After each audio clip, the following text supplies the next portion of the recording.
আলিফ খালি তার ডানের হরফে জবর এসেছে। তো মদের হরফের তিনটির মধ্যে একটি হরফ হলো, যদি আলিফ খালি তার ডানে জবর থাকে তাহলে সেটি হবে মদের হরফ, আর যদি মদের হরফ হয় তাহলে এক আলিফ লম্বা করে পড়তে হবে। এজন্য এখানে এক আলিফ লম্বা করে পড়তে হবে। وبنينا فوقكم سبعا شدادا سبعا شدادا এই যে এখানে গুন্না হবে সাবআন শিদাদা। গুন্না কেন হবে?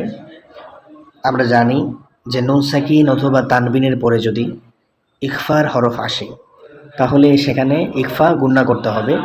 আওয়াজটা নাকের ভিতর নিয়ে কিছুক্ষণ রেখে গোপন করে গুন্না করে পড়তে হবে।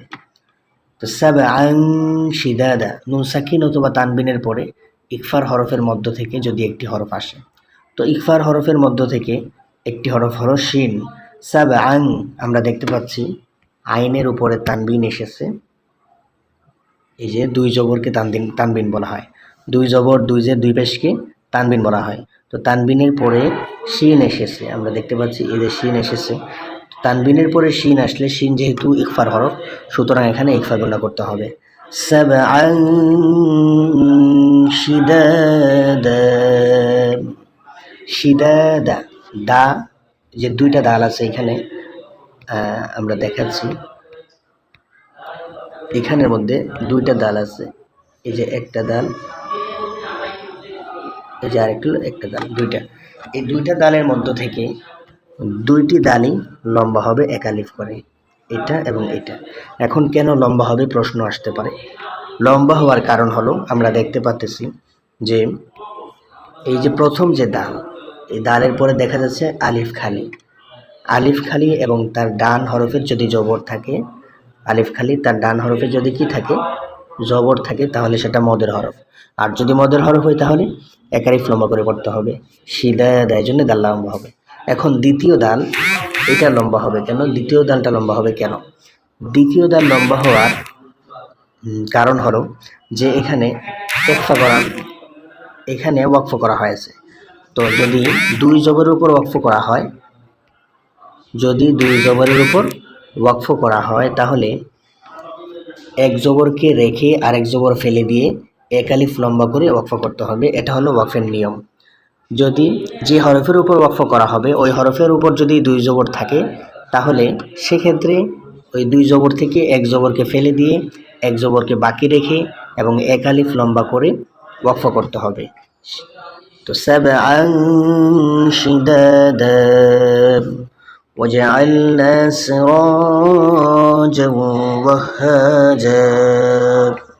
এর পরবর্তী আয়াত ওয়াজআলনা, আমরা দেখতে পাচ্ছি ওয়াজআলনা সিরাজা ওয়াহাজা।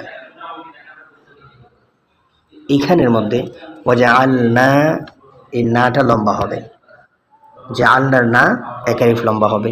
সিরাজা, সির, এই র লম্বা হবে এক আলিফ। জাউ, সিরাজা ওয়াহাজা, ওয়াহা লম্বা হবে এক আলিফ। তারপর যা এক আলিফ লম্বা হবে।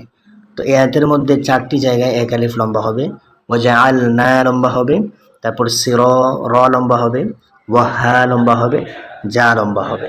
আমি আবারও বলতেছি, এই আয়াতের মধ্যে এই যে এখানে এক আলিফ লম্বা হবে, এইখানে আরেক আলিফ লম্বা হবে, এইখানে আরেক আলিফ লম্বা হবে এবং শেষে এখানে এক লম্বা হবে, চার জায়গায়। এখন এই চার জায়গায় কি জন্য এক আলিফ করে লম্বা হবে আমরা এখন বিস্তারিত বলে দেব। তো প্রথম যে জায়গায় ওয়াজআলনা, আমরা দেখতে পারতেছি ওয়াজআলনা, এখানে লম্বা করার কারণ হলো এখানে দেখা যাচ্ছে আলিফ খালি তার ডান হরফের উপর জবর এসেছে। যদি আলিফ খালি তার ডানে জবর থাকে তাহলে এখানে মদের হরফ হয়েছে, আর যদি মদের হরফ হয় তাহলে এক আলিফ লম্বা করে পড়তে হবে। এজন্য ওয়াজআলনা এক আলিফ লম্বা হবে। তারপরে হলো সিরাজা ওয়াহাজা, সির, এখানে এক আলিফ লম্বা হবে। কেন লম্বা হবে? যে এখানে ঠিক একই কারণ, আলিফ খালি তার ডান হরফের উপর কি আসছে, জবর আসছে।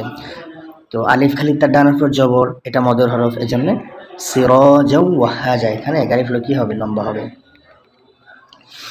এরপরে যাও ওয়াহাজা, ওয়াহা এখানে লম্বা হওয়ার কারণ হলো ঠিক একই কারণ, আলিফ খালি তার ডানে জবর মদের হরফ, এজন্য এক আলিফ লম্বা হবে।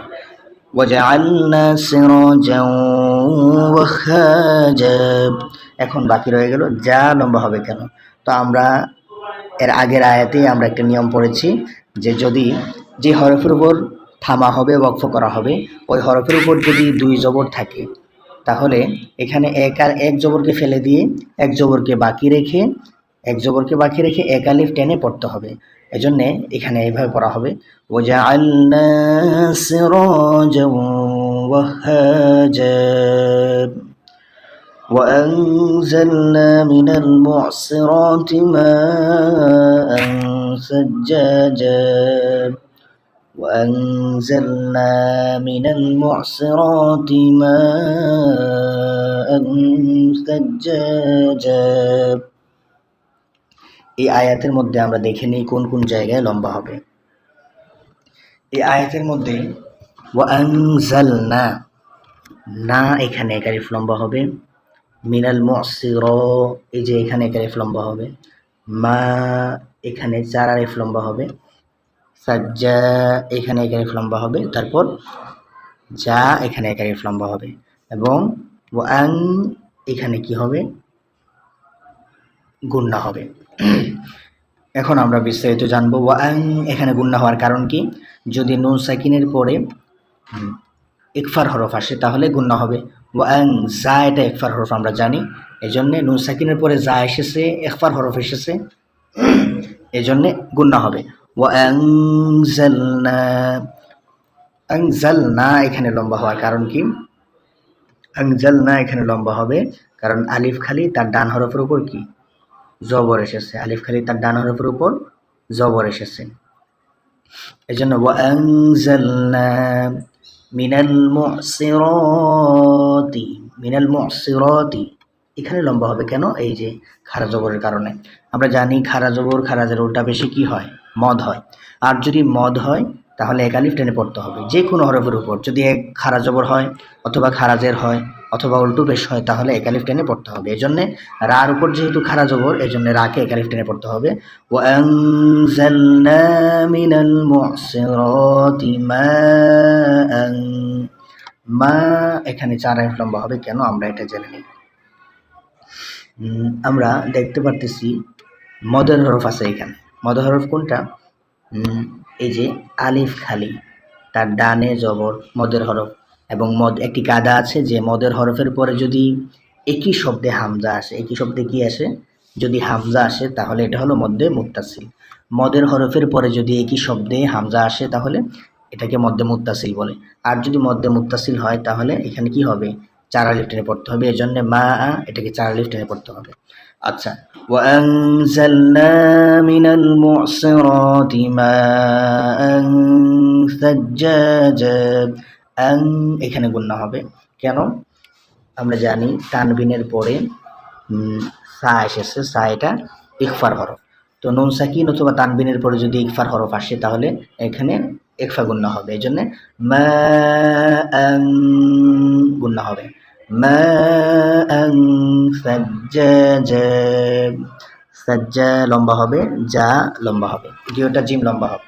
কেন লম্বা হবে, প্রথম জিম লম্বা হওয়ার কারণ হলো এখানে আমরা দেখতে পারতেছি আলিফ খালি তার ডানে জবর মদের হরফের জন্য লম্বা হবে, এবং দ্বিতীয় জিম লম্বা হবে কারণ এখানে যে হরফের উপর ওয়াকফ করা হয়েছে ওই হরফের উপরে দুই জবর দেখা যাচ্ছে, আর দুই জবরওয়ালা হরফের উপর যদি ওয়াকফ করা হয় তাহলে এক জবর ফেলে দিয়ে এক জবর বাকি রেখে এক আলিফ টেনে লম্বা করতে হবে।